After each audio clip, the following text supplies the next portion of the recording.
Thank you very much for that wonderful introduction, and thank you also for inviting me to St. Petersburg.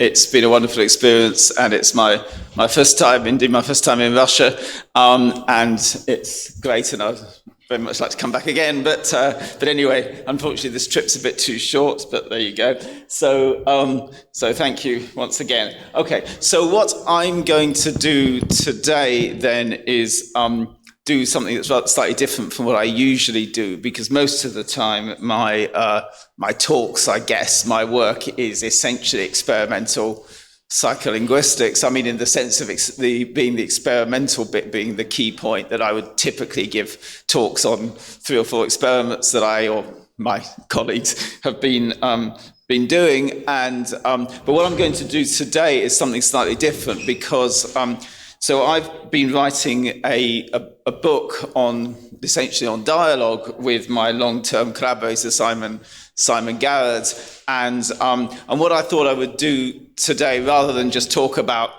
experimental work, was try to give you a sort of overview of this book, which has got the same title as the talk. It seems sensible to stick to that. So that's just the abstract, but I should acknowledge Simon from the University of Glasgow.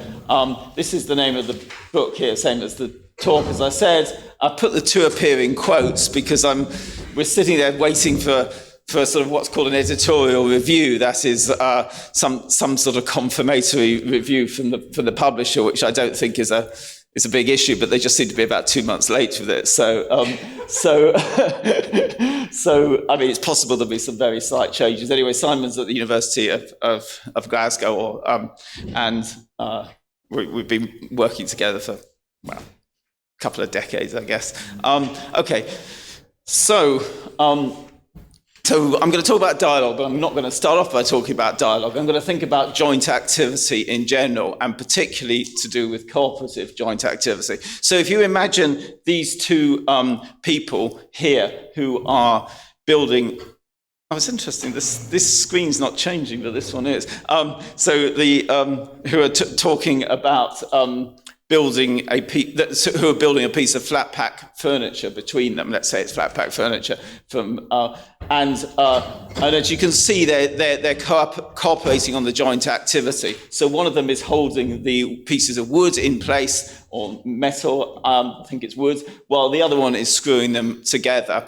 And of course, this joint activity works, and only works because the 2 of them are perfectly coordinated with each other. So it's really important that the woman is holding the wood at exactly the right height for the man to screw the screws together. So if the man was holding his screwdriver above where the woman was holding the pieces of wood, it wouldn't work. Now, it wouldn't be that one or other of them was wrong. It's just that their activity as a whole would not be coordinated. And this is a kind of metaphor for dialogue in a sense that I'll come back to. Okay, so when these 2 people are participating in a cooperative joint activity, and this is a topic that what this exactly means is something that's got a lot of interest from philosophers over the years, particularly Michael Bratman, whose approach we sort of essentially follow, which is that the cooperative joint activities are things like making furniture together, as in my case, singing a duet, performing a move in basketball or whatever game you like. The agents both have to realize that they're both taking part, and they both have to be committed to the activity.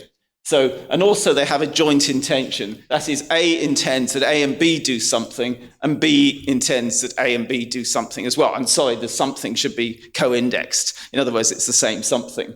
The agents are also mutually responsive. That is, they compensate for each other's mistakes. So a joint activity works, and it's a cooperative joint activity, if when I'm doing one part and you make with you and you make a mistake, then I do whatever I can to bring you back on track, essentially. Okay, so here in the example, the man and the woman are constructing flat pack furniture. Each of them intends that both of them construct it. She holds the components in place so that he can screw them together. And the joint action works, as I say, only because their individual actions are compatible in time and in space.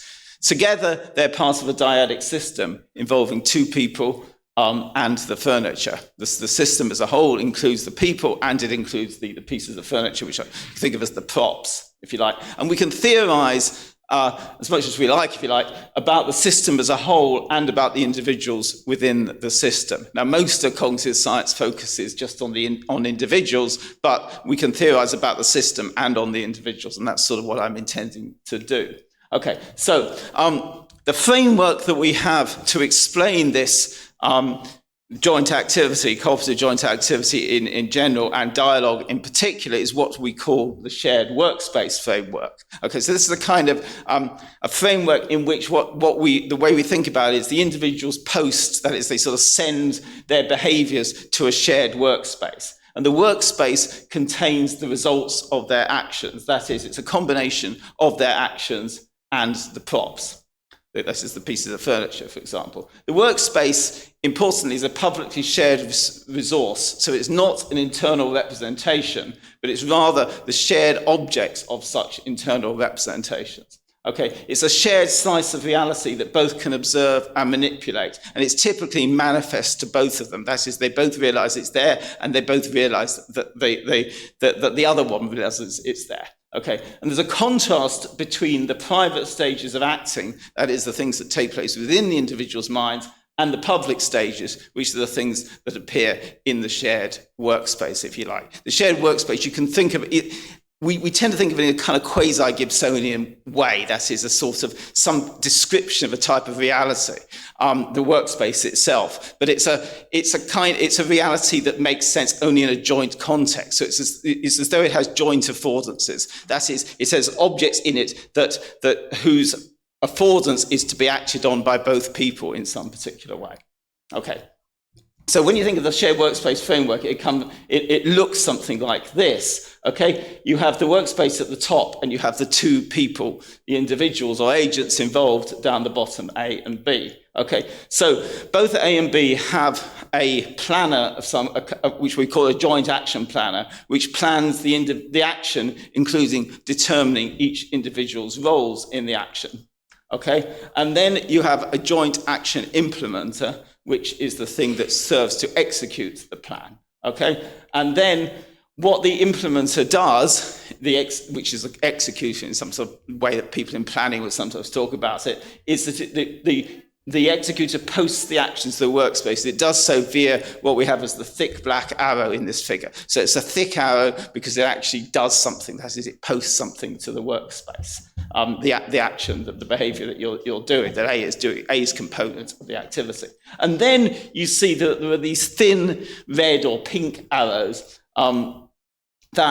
whose purpose is to perceive, predict, and monitor the action. Okay, and it's a bit complicated what's going on in those arrows. The arrows that's going up, well, let's think the arrows coming downwards first. The vertical arrow coming down is the thing that is perceiving the action. And as you can see, it's perceiving the joint action. That is, it's perceiving the contributions made by both people. And it can also serve to monitor that action, so that, for example, you can monitor to determine that you and your partner's action are incompatible with each other. So it wouldn't be just monitoring yourself, wouldn't be monitoring your partner, rather is monitoring the joint action as a whole. So if you think about it, you have to have, it's not just good enough just to be able to monitor your own actions and other people's actions, so you have to be able to monitor the combination of the actions to see if they fit together appropriately. The upward equivalent of that downward arrow is the thing that's predicting an action. So you're predicting what's going to be in the workspace later. And then you've got these horizontal arrows, which are involved with perceiving and predicting your own internal state. So when I move my arm to do something like screw the furniture together, I can predict what it feels like to move my arm. I can predict the states of my muscles and so on, and I can perceive them and feel whether that movement is being correct and so on. So those are sort of internal to the person performing the action. Okay, and of course, exactly the same is for B. So in all these cases, A and B are just symmetrical, as it were. Okay, and then the workspace itself contains the actors' contributions and the props. Okay, so what's all this got to do with dialogue? Well, dialogue is a form of cooperative joint activity in the way that we describe it. We interpret it using the shared workspace framework. Okay, so let's go back to some old data from Simon Garrett's work from 30 years ago, from the maze game Dialogue, which is some of the early work looking at the nature of dialogue. And here what you have is two people here again, A and B, who are trying to negotiate their way around mazes, and they're trying to describe their position to each other. And as you can see, you get where A is trying to describe this location to B, you get a really confusing sort of pattern of things going on, where A starts off by describing his or her position, no idea whether A is male or female, 2 along from the bottom, 1 up, and B says 2 along from the bottom, which side, and it goes on like this, and then they change their conceptualization of it to say you're 1 along and 1 up, as I have highlighted down the bottom at 9, 10, and 11. Okay. And if you just focus just on this little bit, starting from the left, and then particularly you're 1 along, and 1 up. And then B responded, yeah, I'll sort of come back to this. A and B seek to determine that they agree on A's maze location. And to do this, they play a kind of a dialogue game that is an information probing game. That is, they both decide to take part in this game, where A is the prober in 9 and 11, and B is the prober and A is the respondent. So they both represent this game as manifest in their dialogue game models. That is, they both believe this is the model they're playing and believe that their partners believe this. The description, 1 along and 1 up, depends on a particular type of situation model, which assumes a path scheme. That is, you're negotiating yourself by imagining yourself going through on a particular path through the maze, and the origin is the bottom left-hand box. Okay, now you can have a different point of origin, such as the top left-hand box, or you could have a coordinate scheme like B4, or C3, or whatever it might be, to describe your position instead. Okay, but this is what they're doing here, and they're negotiating based on that. Okay, so as I've said, they're playing a dialogue game, and this is just a description from Levin and Moore from about 40 years ago of particular types of dialogue games according to one characterization. Though obviously there are many different possible characterizations of games. The sort of information seeking, information probing, instructing, and so on. So these are kind of like a dialogical equivalent of speech acts. So speech acts are remarkably monological when you start reading about them, even though they're written about by people like Grice writing papers called Logic and Conversation. Actually, they're not about conversation. They tend to be about monologue in a sense. So it's not clear that all speech act theories are the same, but broadly speaking, we're assuming this approach rather than that you're taking parts in a game, which is kind of like a speech act in that sense. Okay, so when you put the dialogue workspace, the shared workspace framework for dialogue, you end up with this situation, which is just the same as what I showed for the people making the piece of furniture together, except that now I've got language and a description of a bit of the maze in the box at the top. Okay, and here down the bottom we have the components of A and B. So both A and B have a dialogue planner, which contains the situation model, the model of the situation you're describing, and the dialogue game model, the representation of the game that you're playing. Okay, and that's essentially the planning stage. And then above that you have the dialogue implementer, which is the mechanisms of production and comprehension as applied to dialogue. So it's essentially the bit that corresponds to most of what at least I tend to be interested in psycholinguistics. That is, tend to be sort of the things like the syntax and the words that you produce and so on, but specifically as applied to dialogue rather than thinking in an individual context, and not sort of with a much closer relationship between production and comprehension than in monologue. Okay, and then you have these. Then you have the shared workspace up at the top, as I said, the words being produced here, A's contribution in italics, A's contribution in normal text, B's contribution in italics. I think it's that way around. Actually, I think there might be A and B the wrong way around there. I'm sorry. And then the context is the prop. And then below this, you have, of course, the thick black arrow, which is the thing that produces the contributions, the acts of speaking normally. and as I say again, with a thick black arrow. And then below it, sort of to the side of it, you have the red arrows, which are concerned with comprehending, predicting, and monitoring the workspace. For example, predicting what your partner might say or what you might say together, and whether what you and your partner are going to say fit together. Interpreting your one along, aha, that is, I'm saying your one along, and my partner is agreeing with that. So together we have a conceptualization of the situation, and so on.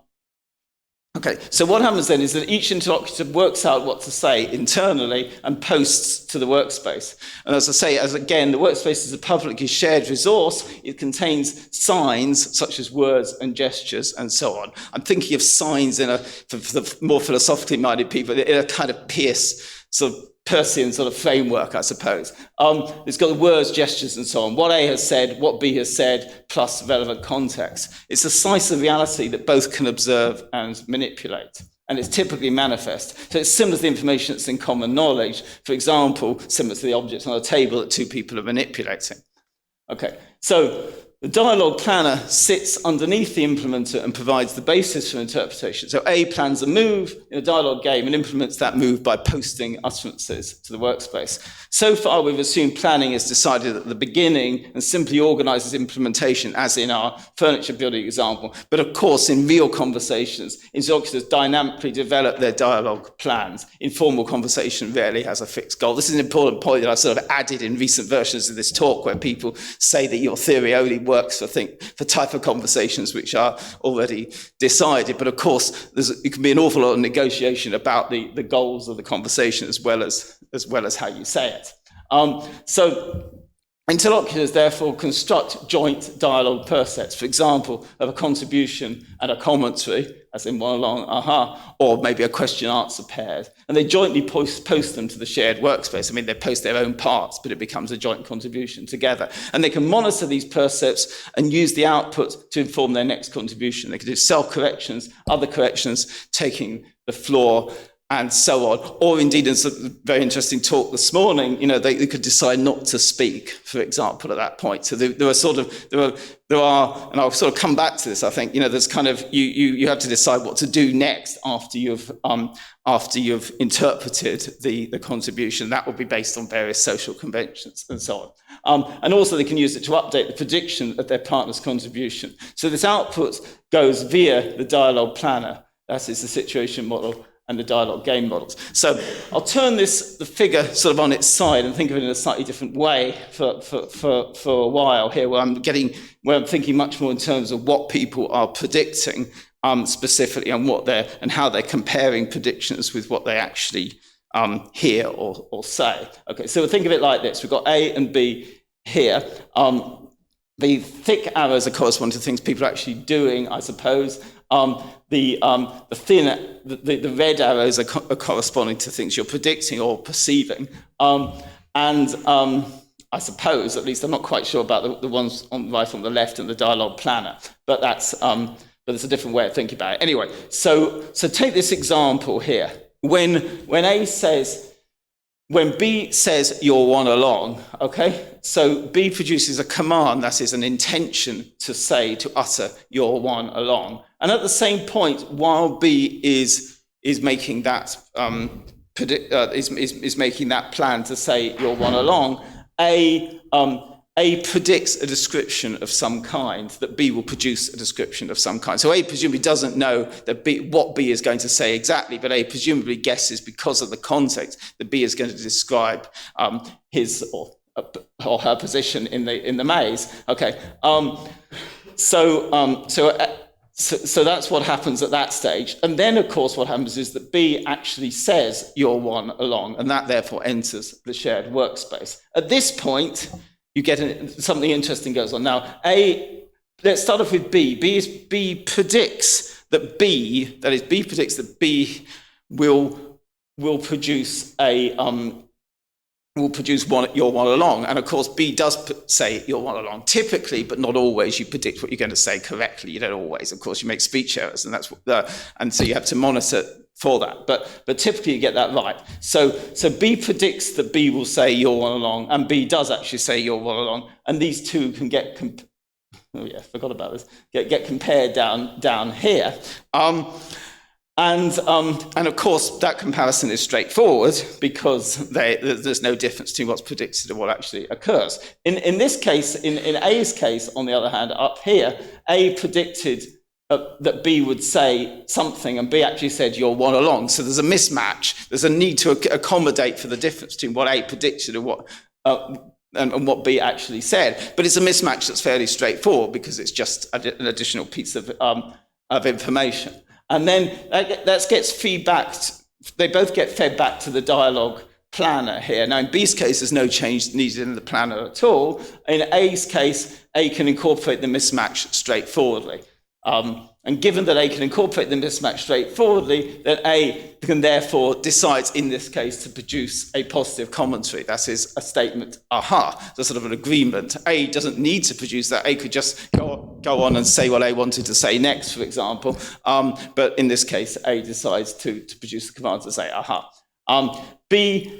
B also predicts that A will produce a positive commentary. So one thing you do when you speak in a dialogue is you predict that your partner's going to give some indication of understanding of some kind, okay? And then A then actually says, aha, adds that to the shared workspace, and it just goes on like that, okay? So that's the sort of mechanism, just an example of the mechanism working in a successful case. I'll come on to a less successful case in a second. And this sort of thing allows you this kind of really tight coupling between the people and the sort of control that works distributed between them allows people to sort of manage dialogue very, very well. So you can see in this example from Tannen, where the four people, I think, are discussing the pianist Rubinstein's hands, and one of them says at 15, just completely soft and limp, and the other one says mush at the same point. The brackets means at the same time as A speaks. Now, this is only possible partly because they're well aligned, and I'll come on to that in a second, but also because of this very close process of coordination between them that allows B to come in at exactly the right moments there. And similarly, down at 21 and 22, B interrupts A and says fat, and then presumably A was happy with that interruption. So the case in 15 and 16, of course, they're saying something slightly different from each other. So they're aligning at a level of semantics, but not aligning precisely at the level of the individual words. So they're making similar predictions, not exactly the same, but similar predictions. And in 15 and 16, they're giving similar utterances and getting the timing right as well. Okay, so what you have is a kind of distributed control. So the interlocutors are distributing control over the progress of the dialogue. So rarely in normal casual conversation, in fact, most conversation, is one interlocutor in sole command. I mean, it can be the case in very formal situations, but it's highly unusual. The decisions normally in this kind of conversation are shared. That is, who should speak and when, what they should talk about, what to do if the dialogue appears to be going off course, and so on. Each interlocutor can exert control as necessary to bring it back. And if it's going off course and you bring it back, then that is part of this definition of cooperative joint activity. Okay, so, and as I said, I've already hinted at alignment here. Distributed control can work because the interlocutors are typically well aligned. That is, they activate and use the same linguistic representations. They realize that they're engaged in the same dialogue game, playing the same roles, and they have similar representations of the situation under discussion. And they're also, in fact, fairly well synchronized with similar rates of speech and so on, or at least similar enough that they can predict what the other person's doing at their own rate of speech, if you see what I mean. So when you sort of get into a bit more detail of this, you can start unpacking what's inside the planner and the implementer. And I'm essentially, as I said, I'm assuming that the planner has a situation model and a game model, and the implementer essentially has linguistic representations, such as syntax, semantics, and phonology, which are sort of bound together in some way. My sort of approach here is broadly based on a kind of Jackendorf style linguistic framework, but it probably could work in other approaches. Okay, so alignment occurs when the interlocutors have similar representations to each other at many different levels, okay? The interlocutors tend to repeat each other's linguistic choices at many of these levels, words, syntax, and so on. And they align their linguistic representations, and they also align their dialogue models, that is, models of the dialogue games and the situation they're discussing. And what happens is that the addressee converts representations for comprehension into representations for production. Hence, there's a kind of parity or equivalence of representation between production and comprehension. And the addressee uses the production representations to predict the speaker. That is, putting herself into the speaker's shoes, essentially. Okay, so you think of it like this, just simplifying the model here. You've got your parity between the representations going up and the representations coming down between the interlocutors. You've also got alignment taking place between the individuals. But this arrow here, the alignment arrow, is dotted rather than a full arrow, and that's because it's not a causal link. So it would only be a causal link if there was something going on in people's minds that was, telepathic or a wireless connection of some kind. So it's not that there's a direct connection between minds, it works via the shared workspace. Now, just give you a little bit of data on that, from years ago when we had two people playing a dialogue game where they just describe cards to each other. So you've got two of my former students here, Gaurav Malhotra on the left and Miki Tanaka on the right, who are sitting here describing cards to each other. And in a context where they pick up a card from a box and describe it to the other one, and the other one describes it back and forth in a particular organized structure, where actually Gaurav is a Confederate, as it turns out. That's why he's holding a piece of paper, but that doesn't really matter. So what happens is that the Confederate in Gaurav, in this case, utters one of these descriptions. For example, the chef handing the cake to the swimmer, and then the participant describes the card. The participant picks up a card and describes it back to the Confederate. And as you can see, the sentence has got one of two grammatical forms, and also the verb can be repeated between the prime and the target, or not repeated. This is essentially a simple syntactic priming experiment, but taking place in dialogue. And what you find, or what we found here nearly 20 years ago now, was that the tendency to produce a target, the PO, prepositional object form, with the verb, with the preposition to, is about 85% of the time if the prime was a prepositional object prime, but it was only 30% of the time if the prime was a double object prime, the other form of the prime. So a huge tendency to repeat form when the verb's repeated between prime and target, and when the verb's not repeated, there's still a very large tendency, but it's about half the size. Okay. So that's just an example, but it's a whole series of work we've done on this. A lot of the time we're doing this to understand linguistic representations and things like this, and priming between languages and all sorts of things. But for these purposes, the point is that it's an indication of alignment. So the speakers are aligning at many levels. They're aligning their words, syntax, meaning, and so on. And alignment percolates within the implementer. So there's more syntactic alignment when the verb is repeated. If the verb's repeated, you've got lexical alignment. So lexical alignment feeds forward to syntactic alignment. So in other words, the alignment is percolating within the implementer. It also percolates between the implementer and the planner. So that in Garrett and Anderson's dialogue game, if one of the participants says one along and one up, then the other one will tend to describe her position, let's say, as two along and three up.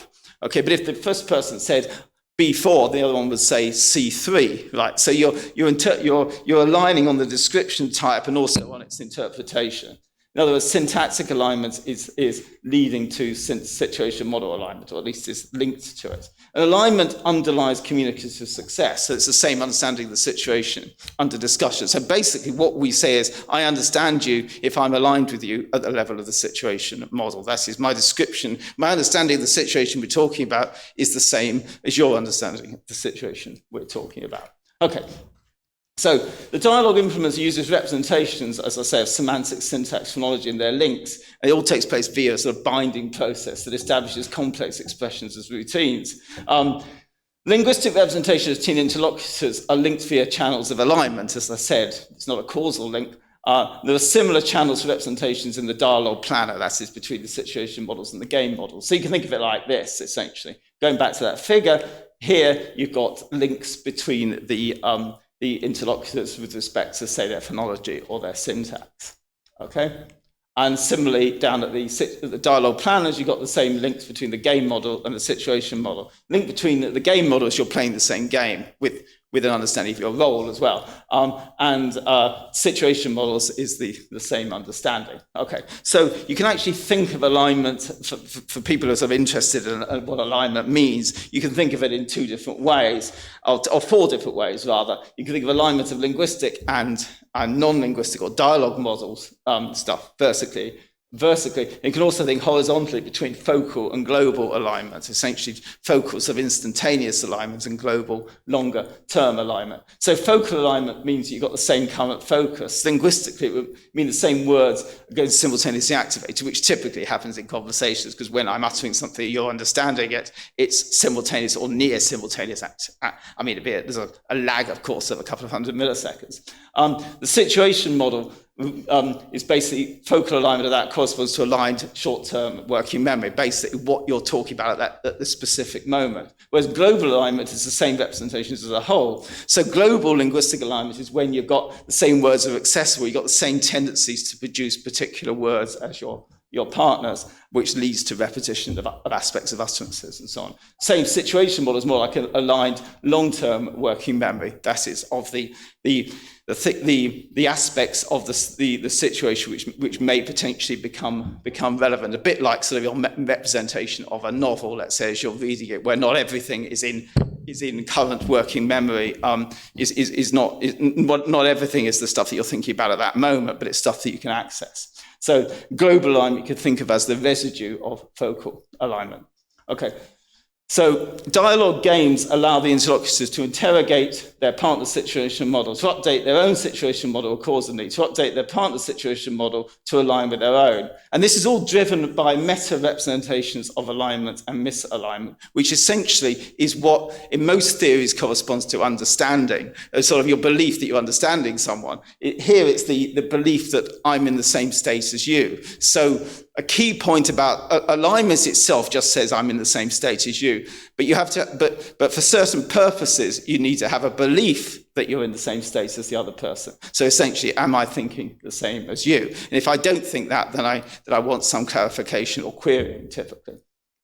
Now, the workspace, as I've said, is key to this model, and it's a limited resource. The dialogue succeeds through alignment, but also through saying just enough. And this is why people basically adhere to a principle of least collaborative effort. It goes back to Herb Clark, essentially. It's the consequences of a limited workspace. That is, don't put more into it than necessary. For example, interlocutors work to reduce referring expressions. So if one of you starts off by describing, as in Clark and Wilkes-Gibbs's classic paper, one person describes some abstract shape as the one that looks like an ice skater with, etc., etc. Eventually, after the conversation has proceeded for a while, that person will start saying the ice skater, will just reduce the expression to a much shorter one. Okay, and that's sort of working on the sort of least collaborative effort. But you have to have a way of making this reduction itself, and that's not going to come directly from alignment. So instead, the reduction comes as a consequence of this meta-representation of alignment. So reduction is a consequence of a positive commentary. And a positive commentary is essentially your way of saying, yes, I believe I'm aligned with you. So if the director in this case says the one that looks like an ice skater with, and then the matcher gives a positive commentary, a nod, an okay, a yeah, or whatever, then the director can then say the ice skater. The director then also meta-represents alignment because the matcher has meta-represented alignment, therefore said this positive commentary, and the director therefore also typically believes the matcher does understand when the matcher says that she understands, and the director believes that she does. So therefore, the director also meta-represents alignment. But of course, this can go wrong. Well, I mean, dialogue can go wrong, and such and commentaries have a different function as well, which is to meta-represent misalignment. So here's just an example from Horson and Gehrig, where B gives this description and A goes, which B clearly in this case interprets as a negative commentary, that is, I don't understand. And at this point, B works out, sort of guesses at some point, because it's not clear exactly what A means by that, that A is not understanding she, doesn't know who she refers to. So therefore B says Isabel, and A says, oh, that's great. So that seems to be an acknowledgement that A now understands, and so that B has done what A wanted B to do. So A can't build a situation model that matches A's belief about B's model, who is she. So A produces a negative commentary. B infers difficulty and attempts to re-establish alignment, in this case by expansion. So often the ways of getting back to alignment are really quite simple strategies. For example, just use a longer expression where you used a shorter one before. Okay, so when we go back to this figure again, you can use this example here. The B produced the command to say she, and A, at this point, predicted that B would make reference to a particular specific person. B then says she, and that enters the shared workspace. And B, of course, again, predicted that B would say she, and B's prediction matches B's own utterance down at the bottom here. So that's fine. But at the top, A predicted that B would make reference to a specific person, but and then A says, then when B says she, then A now can't match these two. A's prediction and what B actually said are not sufficiently similar for A to be able to match them. So A then sends back feedback to A's dialogue planner, and B's dialogue planner is fine. There's no change to the planner, but A can't, in this point, can't incorporate the mismatch. So what does A do? At this point, A sends off a command to produce a negative commentary, in this case, whereas B, at the same time, incorrectly predicted a positive commentary, because typically you predict you're going to be understood. And therefore, of course, A's decision to go is exactly this kind of thing that's sort of socially determined, and it might be that in some context, such as in a lecture, if you don't understand the other person, you just say nothing, in which case the conversation's not going to work in that sense. But anyway, in this case, this is what A did, and therefore A goes forward here. And now, of course, B was predicting a positive commentary, actually got a negative commentary, and then B's prediction, the prediction mismatched B's utterance, so and led to a repair. Well, it actually mismatched A's utterance, so I should say A down here. Sorry, that's not very helpful of me. Sorry. So that led to a repair, and then the conversation proceeds on like that, and the repair works. Okay. At the same time, you've got a sort of synchronization going on. So everything I've been talking about is alignment, to do with alignment of words, but there's also some matching of timing going on. I won't go into this in any detail, but the idea is that you've got some sort of matching going on about predictions of timing that are separate from your predictions of content, essentially. So the steps, that is, every time I clicked, was essentially one step in the in the dialogue, and this is mapped to actual timing. And there's also, speech rate converges at least to some extent, and in conversations. And even if it doesn't converge sufficiently, you still have, it makes things more difficult. But essentially, what you're doing is predicting what the other person is going to say at the rate that they're going to say it, and therefore you'd have to keep that separate from your own speech rate, which would obviously be harder. So, but to some extent you synchronize, and this helps you to merge yourself and other predictions of the dialogue percept, driving the rate of prediction and the rate of subsequent production. This essentially works by some kind of neural oscillatory entrainment. There's a single oscillator, as far as we know, that tracks and produces speech via some kind of motor auditory cortex link. So essentially what's happening is you're going round and round like this here, where you've got your speech wave in blue, and that maps on to the neural oscillations, and then those neural oscillations drive the speech and the next speech wave and so on. And you end up with a sort of, a kind of little arrow in the middle here, where the people are sort of coordinating or aligning on their timings. Okay, so the way we sort of represent that here in this model is just by putting a little speech wave down the bottom and the top here, and then you have this channel mapping here, which is dotted again because there's no causal link, which we can call a channel of synchronization. Okay, so right, that's the basis of the model. Now, obviously, everything I've said has been to do with a minimal dyadic pair in a kind of direct face-to-face interaction. And of course, I regard that as the basic site for language use. And that's what I want to start off with, or the main purpose of the account. Of course, you can generalize to other situations, such as multi-party dialogue. Multi-party dialogue is fairly straightforward. In one sense, you just add a C or however many more people you want to the dialogue. Here, in this case, C's not actually said anything in that part, but you could add C into that quite straightforwardly. And you scale up, but there's no basic changes to the model. So the players of the current, but you also, but you have to start getting slightly more complex notions, because there are two people playing the game and there's another person who is not playing the game at that point. So the players of the current game, that is A and B, can use the upward arrows. You can have an active audience member who is relevant for the conversation, to who can contribute but is not contributing at that point, and they don't use the upward arrows during the current game but can use them in a different game. Passive audience members and overhearers don't use the upward arrows at all. The difference between passive audience members and overhearers is that the passive audience members, the players of the game are acting for the audience. They're producing contributions that make sense, deliberately to make sense for the audience. Whereas they're not doing it for the point of view of the overhearers. And you can have eavesdroppers who are unlicensed overhearers as well.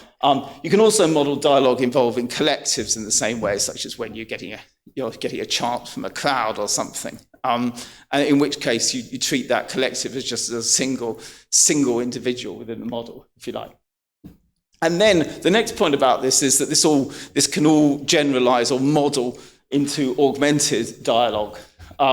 So that is dialogue that goes beyond just face-to-face conversations. Interlocutors, as I've already said, use non-linguistic props as well as language, attending to objects, perhaps doing demonstrations and so on. But you can also use technologies such as a whiteboard representing components of a situation model, or things actually on here now, which could have words, drawings of objects, sketches of causal relationships and so on. And you won't put too much into that, in the same way that the workspace, the shared workspace, is a limited resource. So the contents of a whiteboard is going to be limited. You don't want to clutter it, because what you want to do is make sure that anything you've got in there, you and your partner can both realize that you're both aligning on that thing. And if there's too many things in there, you won't realize that. So that's why you don't clutter things, essentially. But it also generalizes to things like computer chat systems and social media, which often interestingly limit the amount of stuff that can go in. You can only have a certain number of pictures that can appear, or they disappear after a certain amount of time, or so on. This is quite interesting to me, because neither me nor Simon knows anything whatsoever about social media, so we had to learn a bit about this. I was really up about things like how Instagram works, but it actually fits very nicely with this, because what you have is these sorts of things where you have limits on the you sort of, if you've got a limited number of pictures that can appear in a shared space, this is because you couldn't align on them if there were too many of them, and so on. Okay, so augmented dialogue facilitates these collaborative efforts and alignment, minimizes the shared workspace, and there's the goal of technology designers like this in order to design it in a way that's going to benefit the conversations best, or compensate for the fact that you're not in the same place as each other. So the contents of technology can be comprehended alongside language via the downward red arrows. They can be externalized and extend short-term working memory, but as I say, you seek to avoid clutter, or the content wouldn't be manifest. Okay, finally, monologue. Okay, now of course what I've been talking about is dialogue, but hopefully the account is supposed to generalize to language use as a whole. So the writer, or let's say a radio broadcaster, produces text, and the comprehender can't respond. In other words, the comprehender has no black arrow. And so what happens is that the writer or broadcaster, or whoever it might be, podcaster, is typically honing the text carefully. That is, sort of internalizing the process of construction, because there's no helpful feedback coming from your interlocutor. And the comprehender also internalizes. So So when you're doing something like resolving an ambiguity, when you're reading something like, we've had in many talks already, when you've got an ambiguity appearing on the screen, let's say, you're trying to work out what is meant by that ambiguity, then the only thing you can do is internalize that process. You've got to work out what on earth does the person mean. I'm going to draw on my knowledge of the context, my knowledge of the speaker, all sorts of background information I can to try to work out what the speaker meant there. What you do in dialogue, of course, is obvious. You ask.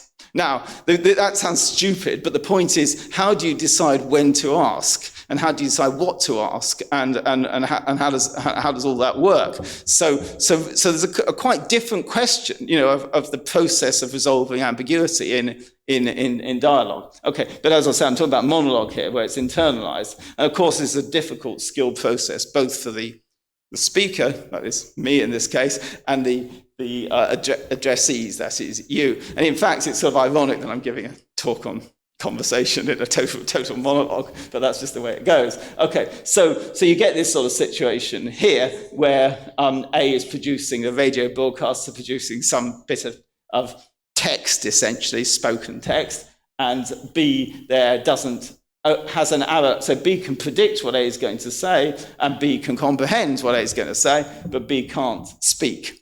So to speak, there's no purpose in speaking. So the summary and conclusions then is that the interlocutors post joint contributions to the shared workspace, and they monitor those contributions in relation to their joint predictions. So you get alignment of the linguistic representations and of the dialogue game representations. And in this way, dialogue supports alignment of situation models and hence communicative success. So thank you very much.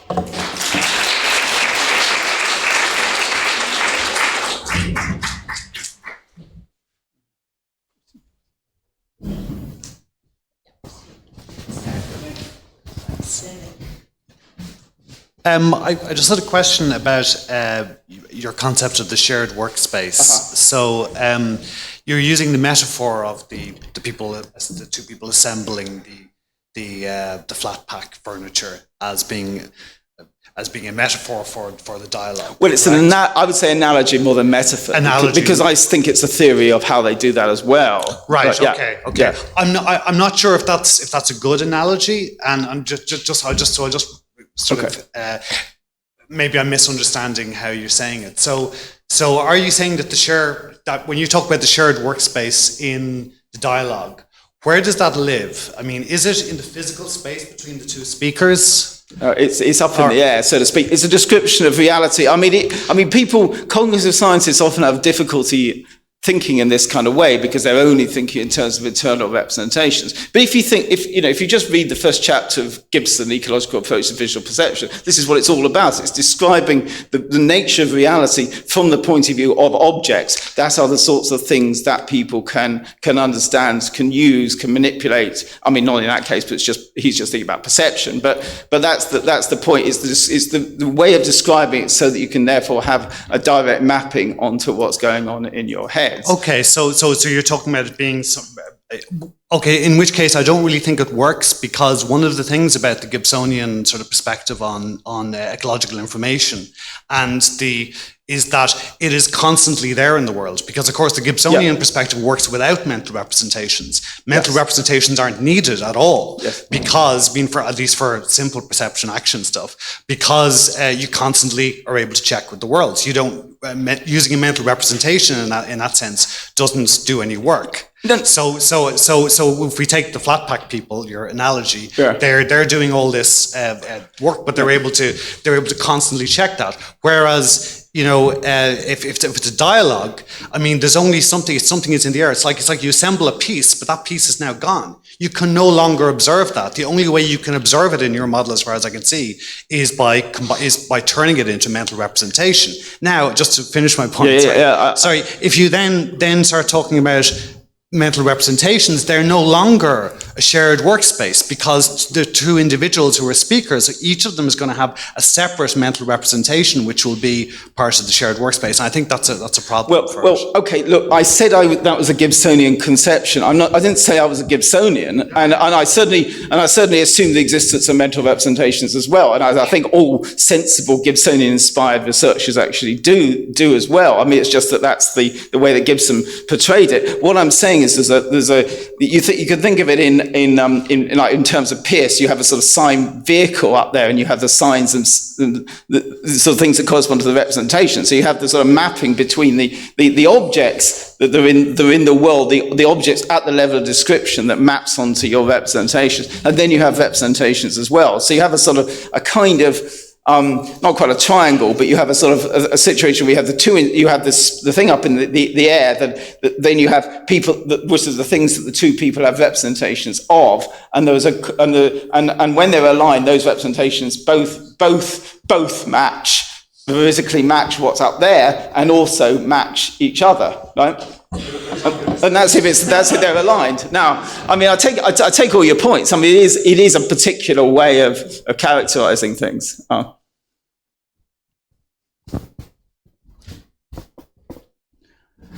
Yes, I'm interested in this concept of synchronization. I mean, I just wanted to know, what do you think, how skillful people are actually in synchronization? And does it depend on something? I mean, for instance, I sometimes think, I mean, you said that people might, for instance, adjust their articulation rate or something like that, but then, for instance, an L1 English speaker is talking to an L2 speaker. I mean, I think quite often they fail to sort of synchronize with the L2 speaker, you know, and that leads to all kinds of misunderstandings, the kind of things that Arto was talking about, for instance. So are there any experiments on this, maybe? Right. No, look, obviously there are various things to say there. One is that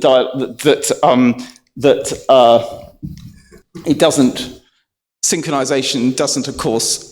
Well, firstly, not all conversations work, and I mean, what I'm trying to do is describe, in a sense, an idealization of what happens in a successful dialogue, and then all sorts of things break down. And the second point here is, of course, that yes, of course, people don't end up speaking at the same rate, and in fact, all that happens is there's a tendency to people to copy each other's rate, but by no means is it perfect. So what this amounts to, therefore, is that then becomes a kind of disconnect between the rate at which you speak yourself and the rate at which you predict that your partner is speaking. And the further those two are apart, the harder it becomes to manage things. So because essentially you've got to keep two sort of representations separately. So for example, if you produce a query, if you go, you know, in my example, and you said that late, I would interpret it as referring to something different in what it was that I said from what it was that you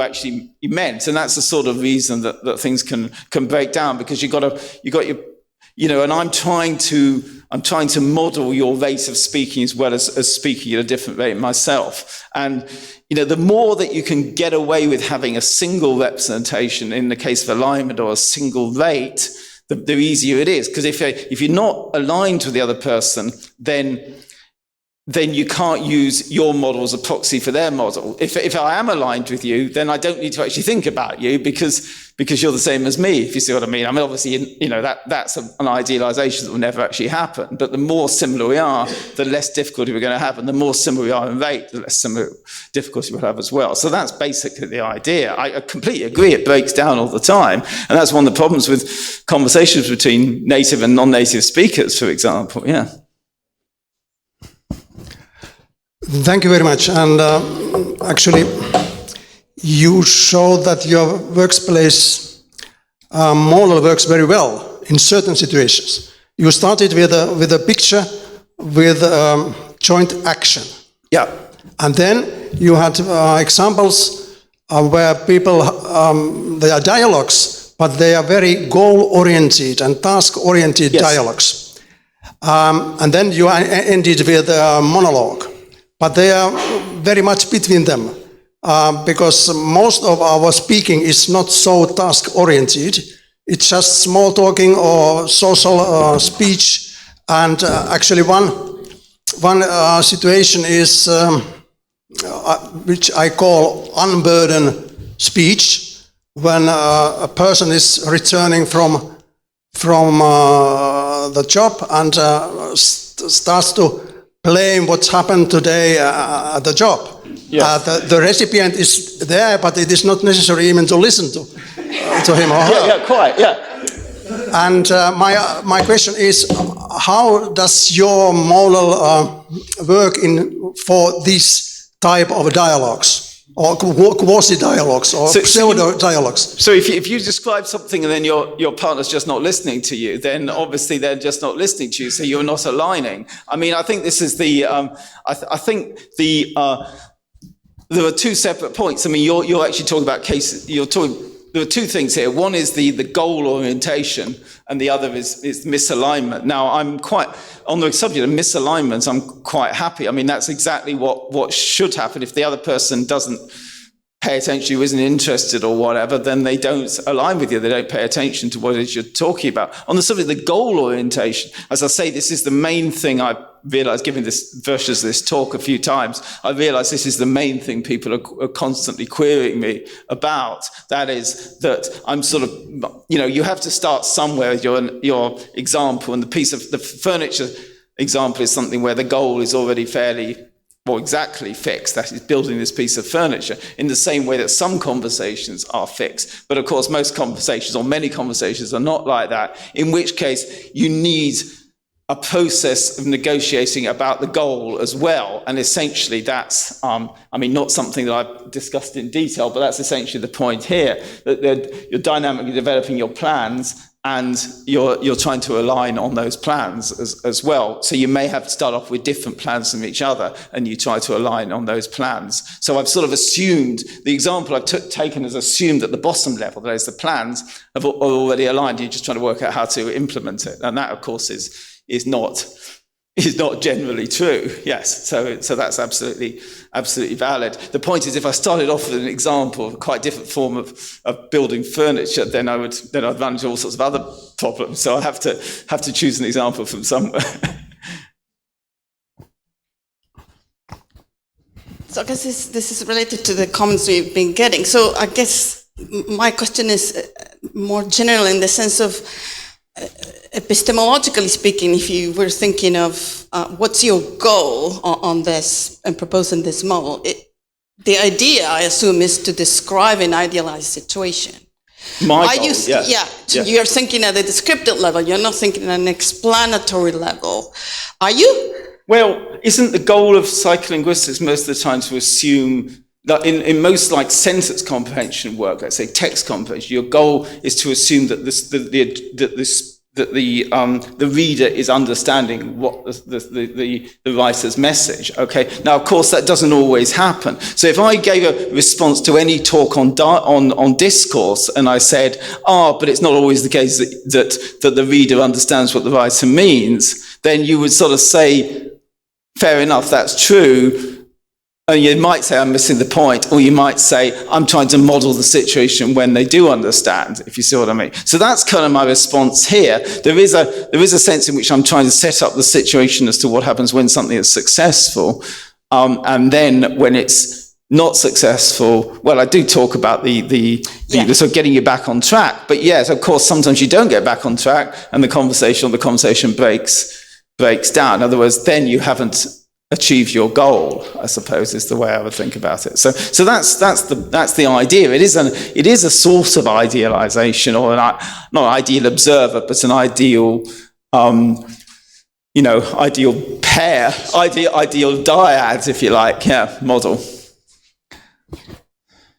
Thank you very much for your speech. It was very interesting. And my question is, what do you think about the dialogues when two partners are not equal? For example, when you are talking to a boss, in this case, it's not a disalignment, of course, but or the case when a mother talks to a child, probably one partner adapts and synchronizes, and there is alignment for this partner, and another partner, maybe, for example, a child, maybe the child couldn't adapt because he doesn't know how to do it. Right. So what do you think about such kind of dialogues? Okay, so there are two different questions here, I think. I mean, obviously many dialogues are asymmetric.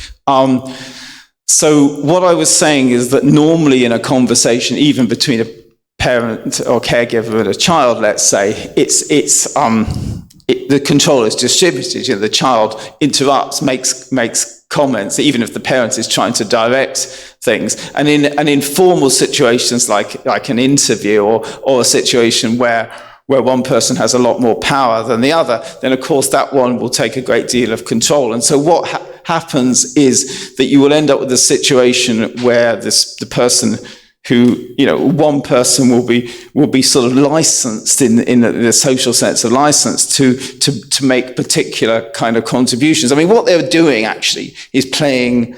I mean, what I'm saying is that underlying, when I talk about these dialogue games, is that's a very crude level. What you've got underlying it really is sort of forms of life in a Wittgensteinian sense, as really as interpreted by Levinson, I suppose, is how I think about this. That is that there are sort of various games that you're playing at a micro level about, and this is saying what role that you can play in that. And if you do the right, if you do what you may be allowed to produce a response, a repair or something. There are things like Shegloff and Sachs sort of say that, there's a preference for self-repairing conversation. Now, there are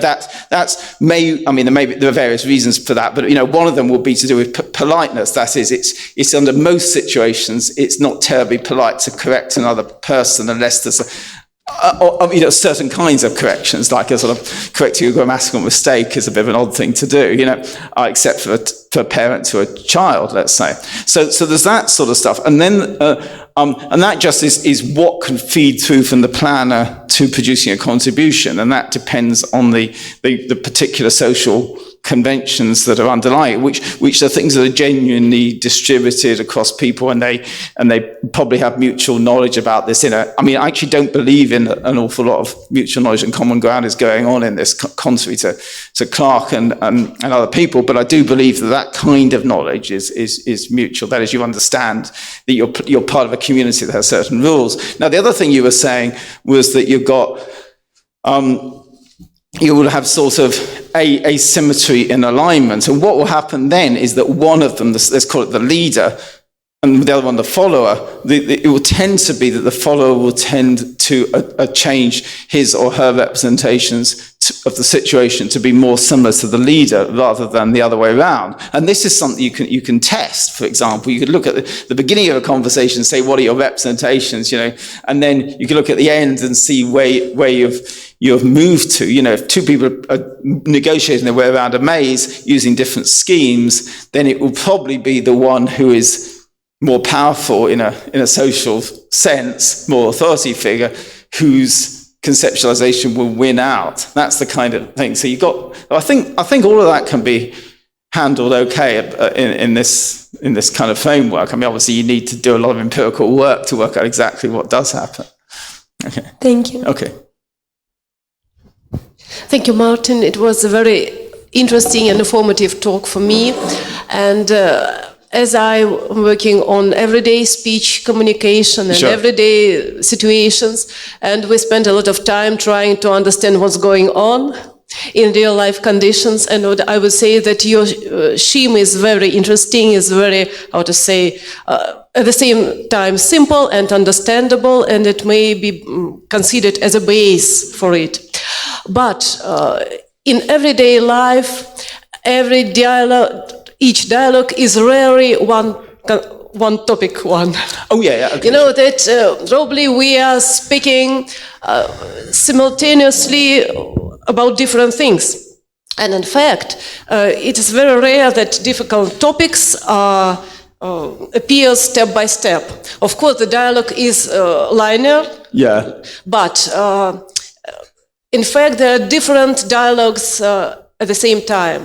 In one communicative situation, in many cases, we have different dialects, which appears and disappears. We repeat to the same topic and we change them.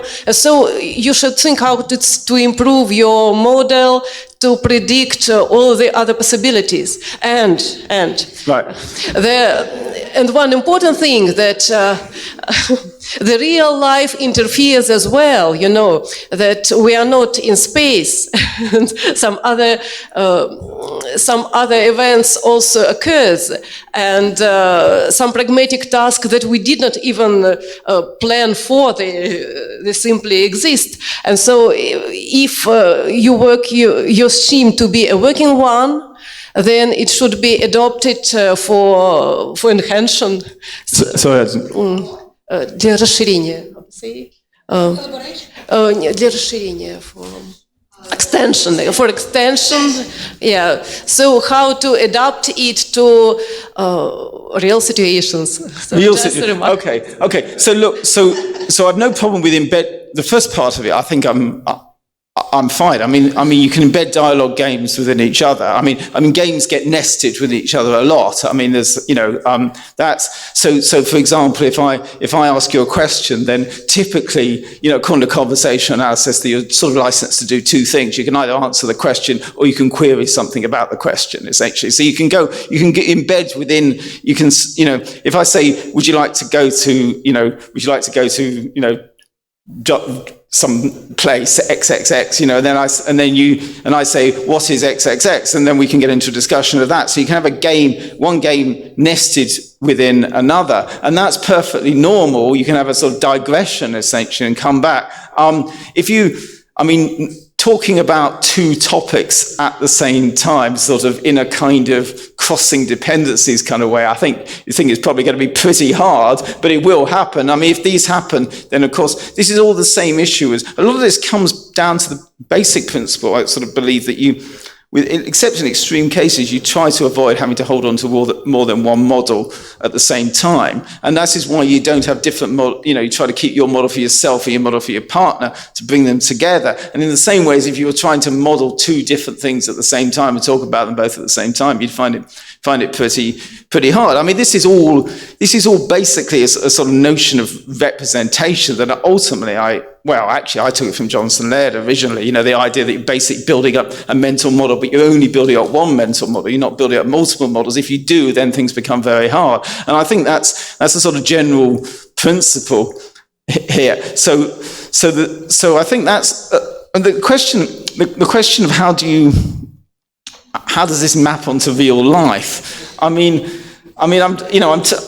Obviously any theory is an idealization. I mean, that's the whole point about theorizing in a sense, is that not so much theorizing, I suppose any model is deliberately a simplification of the real world. So I'm extracting certain properties of it that I want to talk about. And that's kind of what I want to do. Now, if there are particular kinds of real world events that this is fundamentally not capturing, then I've got a problem. If it's just a matter of adding some extra stuff in, like adding an extra person or adding some more props, then I feel like I'm okay. But I don't know. It may be that there is some sort of situation that doesn't capture at all. I'm not sure what. A very tiny observation, very, very nice talk, very interesting perspective.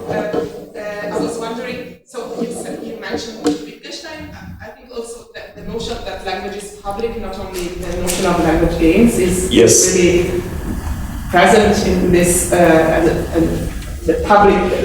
Yes, public that's right. It's language. That's an important. I was wondering which can be the role of signaling, also bodily signaling within this perspective. So signaling helps you somehow to align to the other. Yes, signaling can mean lots of things here. I talk about demonstrations briefly there, for example. So you should generalize, you can, and sort of iconicity and all this sort of stuff. That's all. I'm not quite sure how to answer that in a sense. I don't think we have a particular problem with thinking about this, but yeah, I was wondering whether you incorporate also aspects of signaling that are related to the body. So, for example, I don't know, I signal something.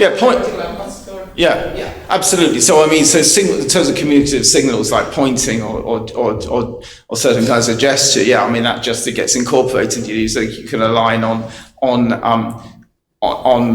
this spatial reference or something like that, the same way you can align on choices of words and so on.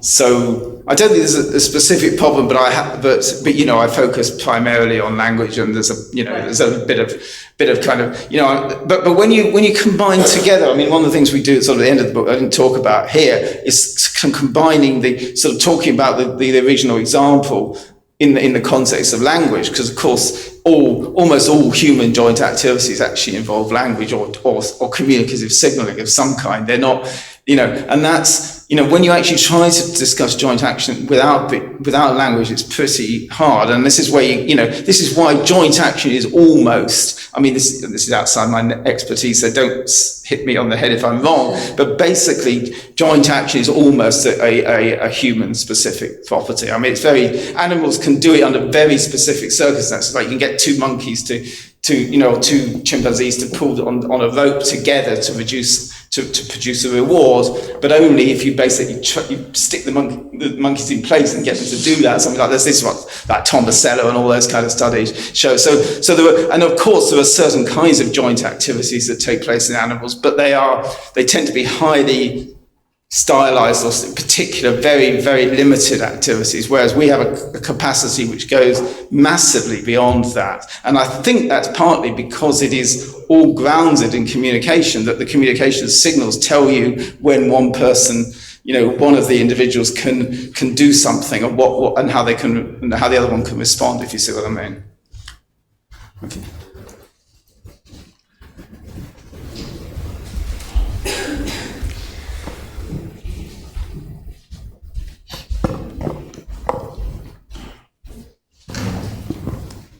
Thank you, extremely interesting. So I'm wondering about the competitive aspects of dialogue, right, or multilogue, like people competing for floor space, right, so trying to get the floor from other people.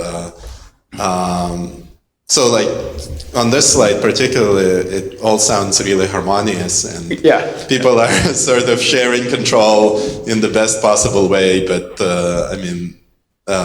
oftentimes people don't yield the floor, want to gain the floor when it's not theirs, and so on. So how does that happen? Well, you're absolutely right. I am proposing a harmony sort of something. I think this morning you talk about communication communication success essentially should be the most important thing for the world, and that's as one argument. That's exactly what it is, and that's what. So perhaps you could say that I've got a sort of rather Panglossian view of sort of utopian view of things, but I'm not. But I don't really mean that. Of course, conversations can go wrong. So on one level, so one part of this is to do with alignment, and there. Of course, people typically copy each other's, although I gave an example from syntax, very even simpler example, just words. People typically, if one person uses a particular word in a context, then to refer to something, then the other party will typically use the same word. But of course, there are cases when this doesn't happen. You get these conflicts, famous conflicts between lawyers,